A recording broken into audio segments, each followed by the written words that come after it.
Hi, this is Frank Strosho, and these are stories best told in the dark. I apologize for being late with this broadcast. I've actually got pneumonia, so hopefully I can get through this, or I might have to retake it. I wanted to kind of depart a little bit from my plan and talk a little bit about another episode that I found really strange. My mother told me this years ago, and it happened back in 1943. It's chapter 1 in my book, Stories Best Told in the Dark, and it's called Precognition. Precognition simply means being aware of something before it happens.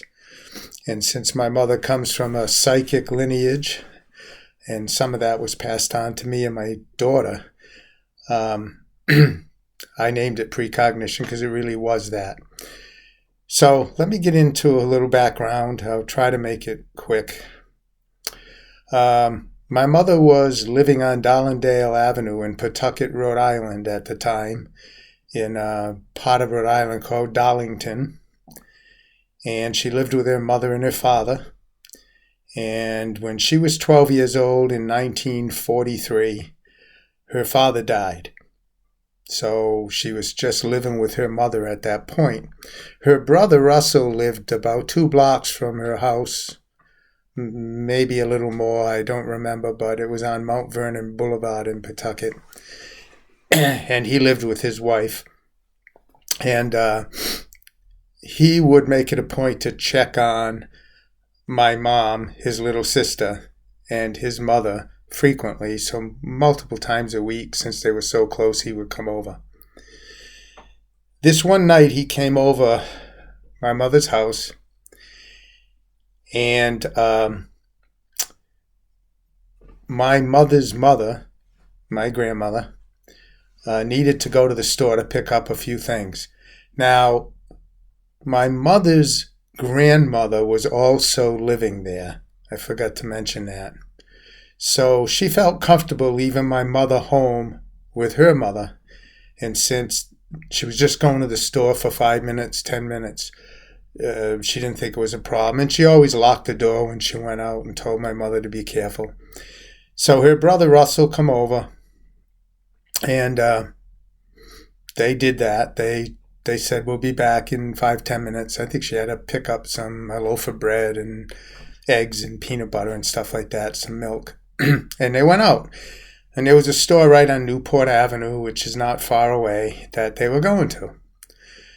So they left, and a few minutes later, the grandmother said she was tired, and she went into the adjacent bedroom, and she laid down, and she fell asleep.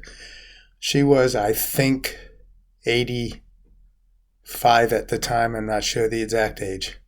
So my mother was left pretty much to fend for herself. My mother was 12 years old at that time. So she liked to play with her dolls, and she liked to listen to music. Back then the songs were different than they are today. They were very melodic, very peaceful. Most of them had good messages. So she put on the radio, and she listened to the radio. And she played with her dolls, and she remembers dancing with one of her dolls like it was a person and having a good time. And she got an awful feeling that she should go look out the window. So she stopped, and she walked over to the window, and she looked out, and she says, wow, it had actually started snowing. It wasn't snowing when her mother left, and there was no forecast of snow. Of course, back then they didn't have the Doppler radar and everything they have today. So it was one of those things, if you live in New England, you just wait a minute and the weather will change. So it was no big surprise, really. It was that time of year. So she looks across the street, and there's a man standing there with a top hat, which is not unusual for that time frame either. Everybody wore a top hat, including her brother Russell. And she could see the snow accumulating on the rim of the hat, which kind of told her he's been out there for a few minutes.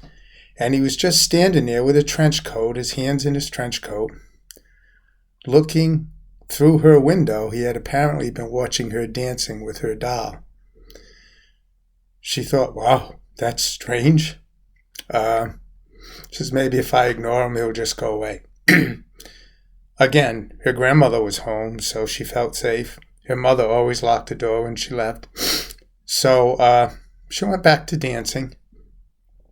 And a little bit of time goes by, and she feels like she's got to go look again, so she goes back to the window, and now the man has crossed the street, and he's standing on the corner of her street and the adjacent street, right outside their house, right on the sidewalk outside her front window, watching her. She really got creeped out at this point. Excuse me. She really got creeped out at this point, so she wasn't sure what to do. And she hears a voice fairly loud say to her, June, her name was June, June, go lock the door now. And she's standing there. She's starting to get sick. She's getting this awful overcome by something. She holds on to the wall to keep herself steady. And she doesn't know what's going on. And the voice screams again, June, now, right now. So she gave it everything she had, and she ran to the front door, knowing that the door was already locked. It's always locked when her mother leaves. When she turned the lock, she could hear it latch. For some reason, it wasn't locked. Just at that moment, the doorknob starts to turn, and someone knocks at the door. Now, obviously, it wasn't her mother and her brother, because they would have just come in. She says, who is it? And he says, a man's voice answers, basically says, your mother's going to be late getting home, and she asked me to check in on you. Can I come in? She runs over to the window and looks, and the guy that was standing there is gone. She also notices there's no footprints in the snow. Where he crossed the street, he didn't leave any footprints. When he went from the window to the front door of their house, there were also no footprints. She didn't know how that could happen, but that just scared her all the more. So she said, no, I won't let you in. And he started kicking and banging the door. He says, I'm coming in one way or the other, or something like that. And she yelled out to her grandmother, Grandma, call the police, someone's trying to break in. At that moment, he turned around and ran up the stairs to the second floor. And she could hear him trying to get in the door up there. Just about then, a car pulls up in front of the house, and it's her brother Russell with her mother. And they got a shopping bag, and in the house they come, and they set down the bag on the table, and they start taking out the peanut butter and the milk and the things, and Russell notices that June is very upset and says, what's the matter? She didn't say anything about the voice. That she just didn't want to talk about, because in the past she had had experiences, and she learned not to she learned not to talk about those things. So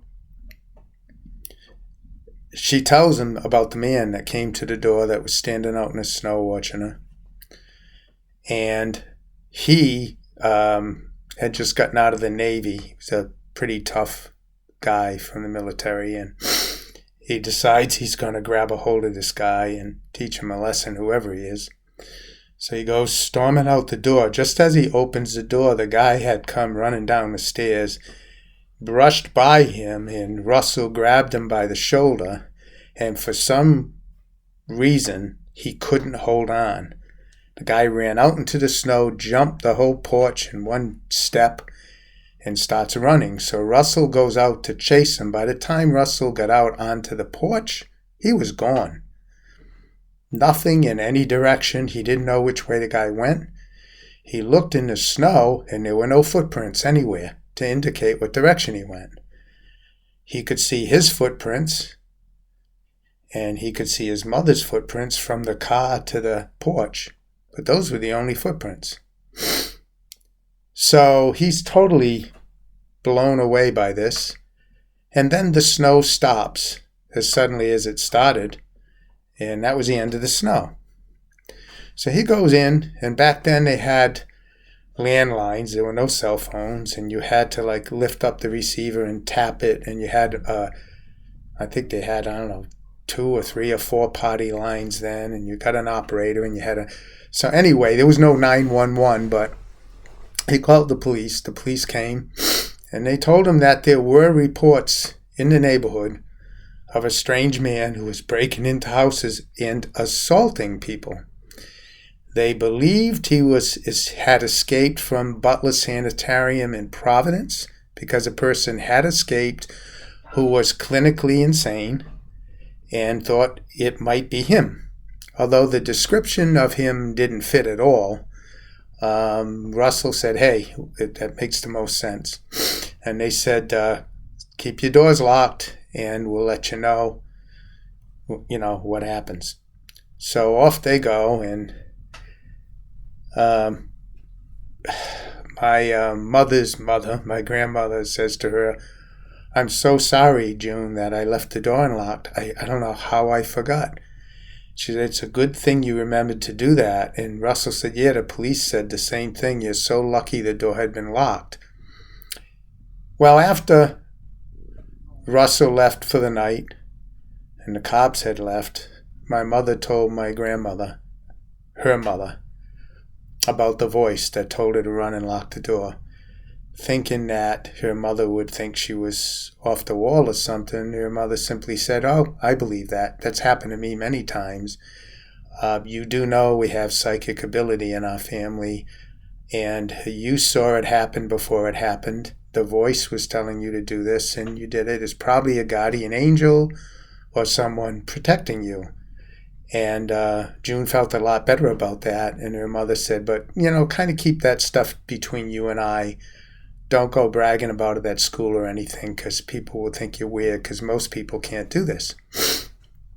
So it turns out that they did catch the guy that had escaped from Butler. They showed, his picture supposedly on TV, but they didn't have a TV.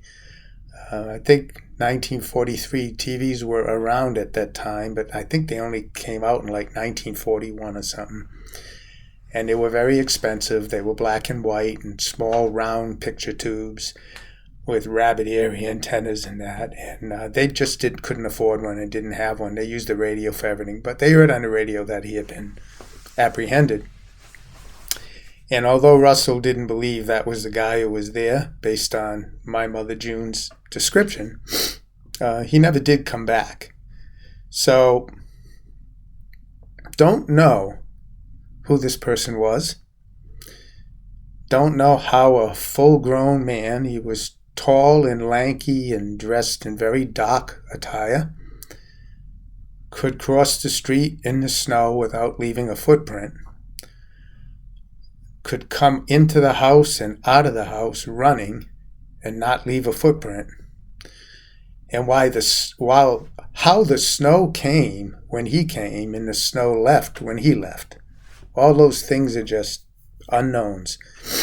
Now, today, if I talk to my mother about this incident, she's got dementia, early onset Alzheimer's dementia, and all she remembers today is that someone tried to break in her house when she was a kid, and a voice told her to go lock the door, that he tried to get in, and that they never caught him.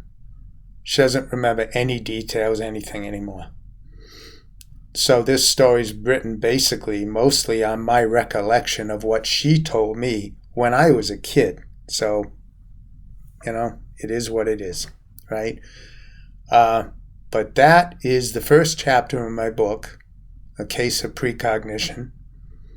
And since that date, all the way up till present, I've been through all kinds of experiences that I've put my book in. Some that I haven't, that'll be in the next one. But I do remember when I was about 12 as well, sitting in the living room with my father and mother and my brother Joe, I believe. Might have been my sister, or might have been both. I can't remember. I remember my mother saying to me, "Frankie, would you get the phone, please?" And I said, "What phone?" She said, "The phone. Don't you hear it ringing?" And I said, "No." And my father says to her, "June, phone's not ringing." She says, "It's not?" She says, "Oh, I thought somebody was calling me." She said, "My sister was supposed to call." She said, "But, all right." So all of a sudden the phone rings. She gets up, she answers the phone, and she says, "Oh, it's my sister." And she starts talking to her sister. And my father looked at me, he said, shakes his head and says, "Don't ask, Frank." And I said, "Okay." But that was another case of precognition where she heard the phone ring before it actually rang. And I'm talking about minutes before it rang, not seconds. She knew within a minute or two that her sister was calling, and it was exactly what she thought it was. That happened a lot in our childhood. So anyway, I wanted to relay that story, a short story today, because I'm not feeling well. And I'll be back as soon as I can to tell you some more. If you're interested, as always, give me a thumbs up. Click the subscribe button so you know when another one of these comes out. And if you've had any strange experiences in your family, it doesn't have to be you, it can be anyone in your family, that you truly believe is not a fabricated story but really happened, send me an email at storiesbesttoldinthedark@gmail.com. And I'll get in touch with you, and maybe your story can be a chapter in my next book. Who knows? But I really don't want this to be all about me. I want this to be interactive. So, and with that, I'll say goodbye. Thank you for watching, and see you again. Thank you.